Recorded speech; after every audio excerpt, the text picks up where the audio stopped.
भाइयों बहनों, ये हमारे लिए गर्व का विषय है कि हमारा राज्य आजादी के बाद समान नागरिक संहिता बनाने वाला देश का पहला राज्य बन गया है। इसके द्वारा हमने एक देश और दुनिया को समानता और न्याय का एक प्रभावी संदेश दिया है। मुझे पूरा विश्वास है कि यूसीसी यानी कि समान नागरिक संहिता कानून समाज में महिला सशक्तिकरण की प्रक्रिया को और अधिक मजबूत करेगा।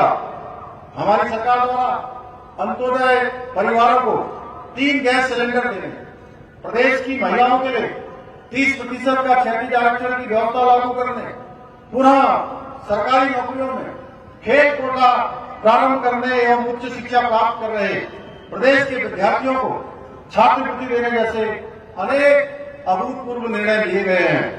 इसके साथ ही चाहे जबरन धर्मांतरण पर रोक के लिए कानून बनाना हो, लैंड जिहाद और लव जिहाद को रोकने के लिए कड़े कदम उठाने हो, देश का सबसे सख्त नकल विरोधी कानून बनाना हो या दंगा मुक्त प्रदेश बनाने के लिए एक कठोर दंगा रोधी कानून बनाने का निर्णय लेना हो, हमने इन सभी महत्वपूर्ण तथा लंबे समय से ठंडे बस्ते पर डाले गए कार्यों को धरातल पर उतारने का प्रयास किया है।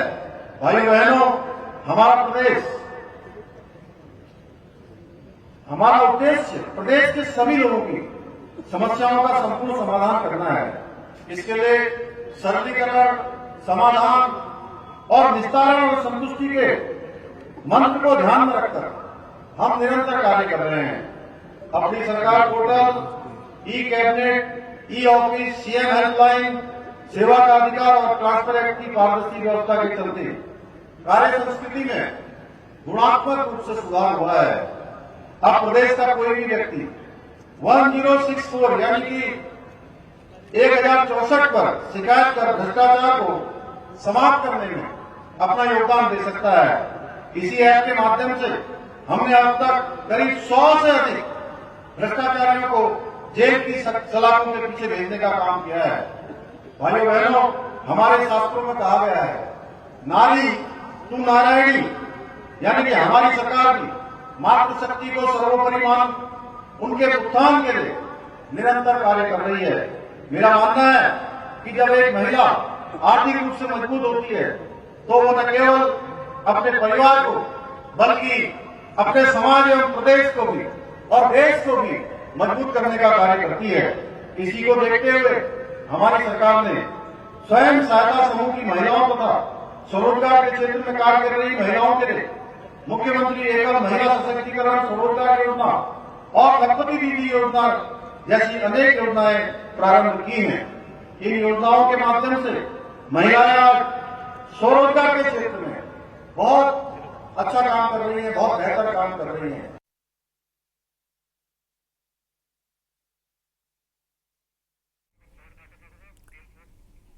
मुख्यमंत्री पुष्कर सिंह धामी के संबोधन को आप सुन रहे हैं और ये देहरादून के ग्राउंड की तस्वीरें आपको दिखा रहे हैं, जहां बड़ी संख्या में लोग भी शामिल हुए हैं और सीएम पुष्कर सिंह धामी ने सभी को स्वतंत्रता दिवस की शुभकामनाएं दी हैं।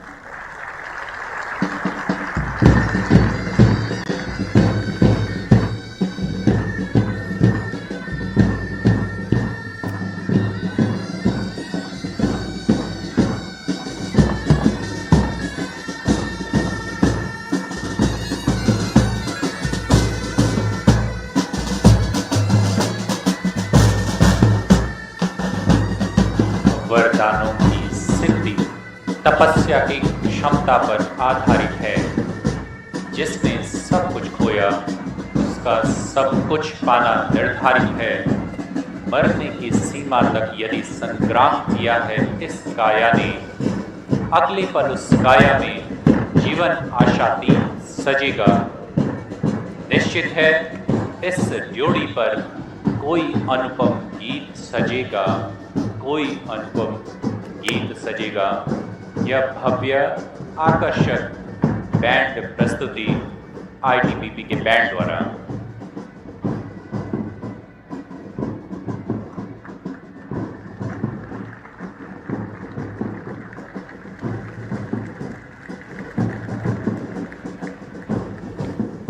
और ज्यादा जानकारी के साथ में सुनील नवप्रभा जुड़ गए हैं। सुनील का रुख कर लेते हैं। सुनील, प्रधानमंत्री नरेंद्र मोदी ने ध्वजारोहण किया, वो तस्वीरें भी हमने लाल किले से देखी और अब ये तस्वीरें देहरादून से सामने आ रही है। मुख्यमंत्री पुष्कर सिंह धामी अपनी पत्नी के साथ में इस वक्त मौजूद है और साथ ही कार्यक्रम का आयोजन भी किया जा रहा है। आप इस वक्त कहाँ पर मौजूद है और किस तरह आपके आसपास की तस्वीरें?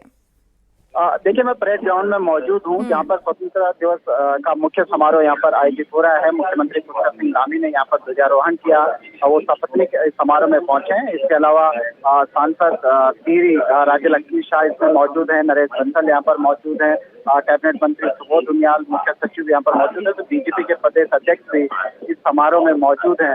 अभी मुख्यमंत्री का संबोधन हुआ। मुख्यमंत्री ने कई घोषणाएं इस समारोह के जरिए की, जिसमें खासकर मुख्य तौर पर घोषणा थी कि उत्तराखंड के हर जिले में एक निकाय को आदर्श निकाय के रूप में सरकार विकसित करेगी।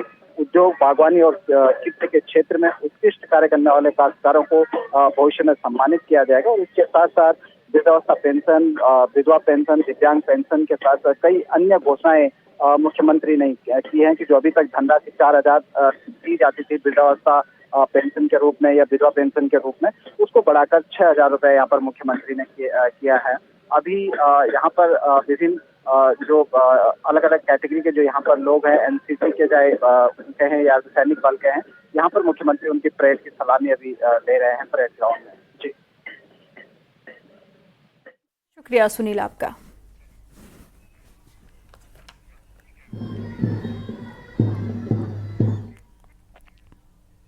इससे पहले सीएम हाउस में मुख्यमंत्री पुष्कर सिंह धामी ने तिरंगा झंडा फहराया और सीएम पुष्कर सिंह धामी ने राज्य के लोगों को स्वतंत्रता दिवस की बधाई दी।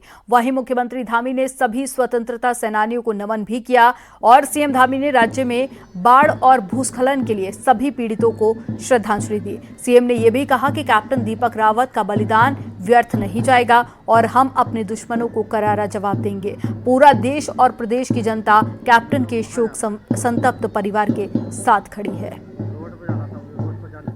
15 अगस्त स्वतंत्रता दिवस की आप सभी को बहुत शुभकामनाएं, सभी को बधाई देता हूं और आज के इस पावन अवसर पर हमारे देश के अमर शहीदों को, अमर बलिदानियों को, देश के हमारे सैनिकों को जिन्होंने भारत माँ की रक्षा के लिए अपने प्राणों का बलिदान किया, हमारे लिए अपना सर्वोच्च निछावर किया, उन सबको मैं निछावर करता हूँ।